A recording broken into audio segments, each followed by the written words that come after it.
¿Un líder nace o se hace? ¿Te lo has preguntado?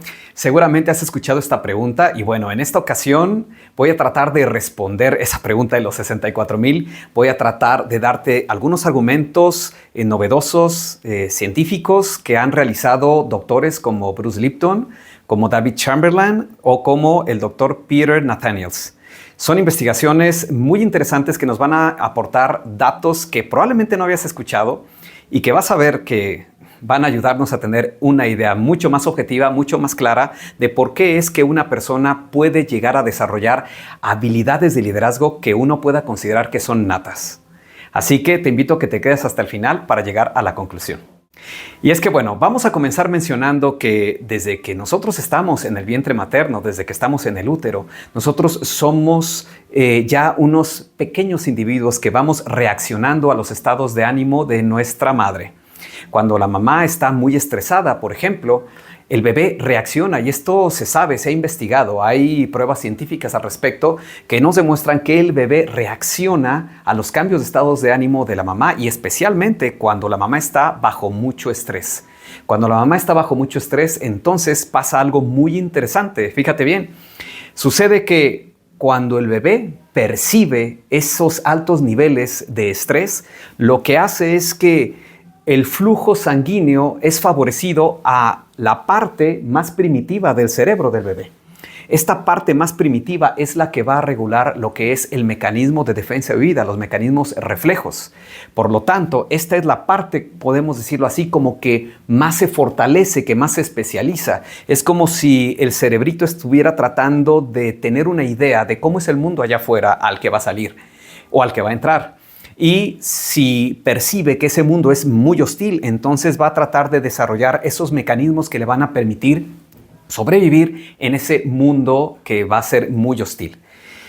Sin embargo, esto tiene un costo y tiene un costo muy elevado, porque mientras más se focalice el flujo de sangre en la parte que controla los mecanismos reflejos, los mecanismos de defensa y huida, menos el flujo se focaliza en la parte de la corteza prefrontal, que es la parte consciente, que es la parte racional. Y por lo tanto, esto va a influir en qué tan consciente, qué tan inteligente va a ser ese ser humano. Así que mientras más estrés, más se focaliza esa respuesta de ese cerebro ante el estrés, ante el peligro, y por lo tanto se anticipa que ese bebé va a ser un ser humano mucho más impulsivo y mucho menos reflexivo. Así que cuando el bebé está en un útero, en un vientre materno donde hay paz, donde hay tranquilidad, pues entonces se favorece mucho más que el flujo se focalice en la corteza prefrontal, que es, como lo mencioné previamente, es donde se van a realizar los procesos cognitivos mucho más complejos. El pensamiento racional, el alto nivel de conciencia, la inteligencia, todo eso. Así que desde ahí, desde que estamos en el vientre materno, nosotros empezamos a precipitarnos hacia una manera de ser mucho más impulsiva o mucho más reflexiva. Desde que estamos nosotros en el útero, desde que estamos nosotros en ese vientre materno. Así que ahí tenemos esa primera etapa. Desde ahí nosotros empezamos a desarrollar estas habilidades de liderazgo que están relacionadas con la conciencia, con el pensamiento racional y que posteriormente también va a influir en nuestras habilidades de comunicación. ¿Tiene lógica? ¿Tiene sentido? Vamos a ver este siguiente punto que es muy interesante también. Cuando nosotros ya venimos al mundo, nuestro cerebrito sigue funcionando como una especie de esponjita. Más o menos como hasta los 6 años, está absorbiendo absolutamente todo. ¿Por qué? Porque nuestro cerebro quiere hacerse un mapa del mundo para poder después conducirse con efectividad y poder resolver la complejidad que ese mundo va a representar para nosotros. Así que cuando nosotros somos unos niños, empezamos nosotros a observar el comportamiento de las personas con las que nosotros pasamos más tiempo y que también representan para nosotros una autoridad. Lo deseable, obviamente, es que sean nuestros padres, unos padres comprometidos con nuestro crecimiento.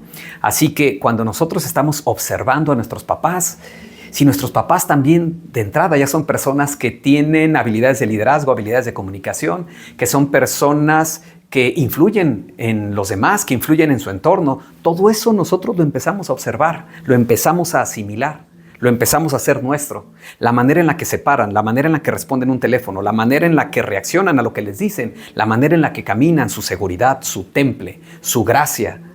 Todo esto nosotros lo empezamos a absorber y después resulta que cuando empezamos a ir a la escuela ya empieza a ver estos efectos, empieza a notarse quién es un niño que empieza a mover a sus compañeros, empieza a ser un niño que empieza a influir, que empieza a ser alguien que se hace notar. Desde ahí empiezan esas cualidades de liderazgo que empiezan a ser muy notables. ¿Por qué? Porque lo ven en casa, lo aprenden y lo empiezan a replicar en otros lados. Así que desde ahí ese niño ya empieza a tener una perspectiva, un horizonte que lo puede llevar a lograr grandes cosas. ¿También tiene sentido lo que te estoy diciendo? Vámonos a la tercera etapa, que vendría siendo la adultez. En la adultez ya tenemos nosotros a una persona que con todo ese bagaje, que con todo ese aprendizaje previo, ya tiene un nivel de confianza, un nivel de acuerdo a sus habilidades, de acuerdo a sus experiencias. Y es una persona que confía mucho en su manera de hablar, en su manera de comportarse, en su manera de dirigirse hacia los demás.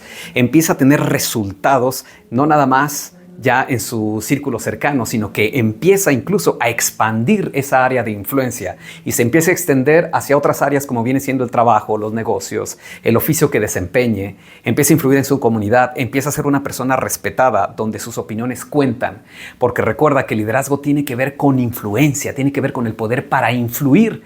Así que cuando tú ves ya a un adulto, a una persona funcional, que es una persona que tiene carisma, es una persona que genera gravedad, que las personas quieren estar cerca de esa persona y que esa persona empieza a influir en la conducta de otras personas y que empieza a generar cambios. Estamos hablando de liderazgo, porque la esencia del liderazgo es la capacidad para influir en la conducta.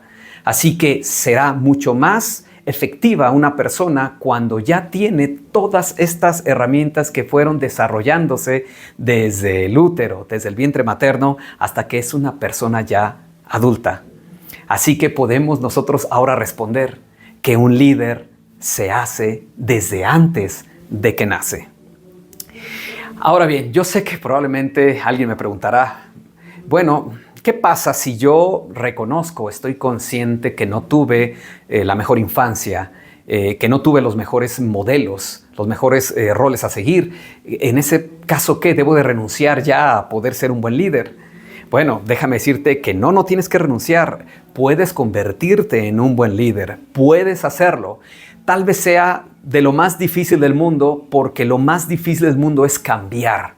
Y definitivamente, si tú quieres ser un buen líder, cuando reconoces que no has tenido esos modelos o que reconoces, te das cuenta de que no tienes ciertos rasgos que son necesarios en el liderazgo, puedes desarrollarlos. Definitivamente va a ser difícil, sí, como difícil es crear un nuevo hábito, como difícil es romper malos hábitos y empezar a construir nuevos y mejores hábitos.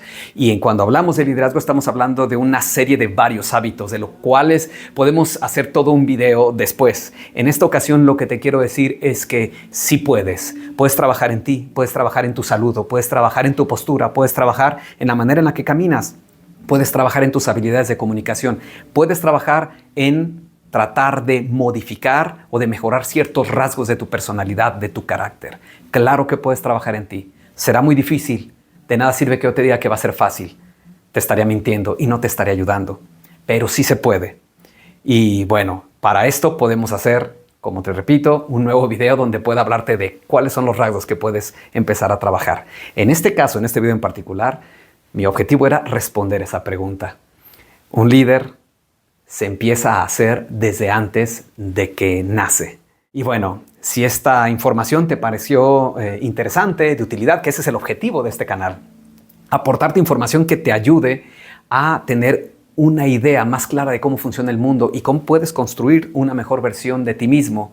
Si te gustó este video, regálame un like, suscríbete a mi canal y bueno, nos vemos en el próximo video con mayor información que va a aportar valor a tu vida. Hasta la próxima.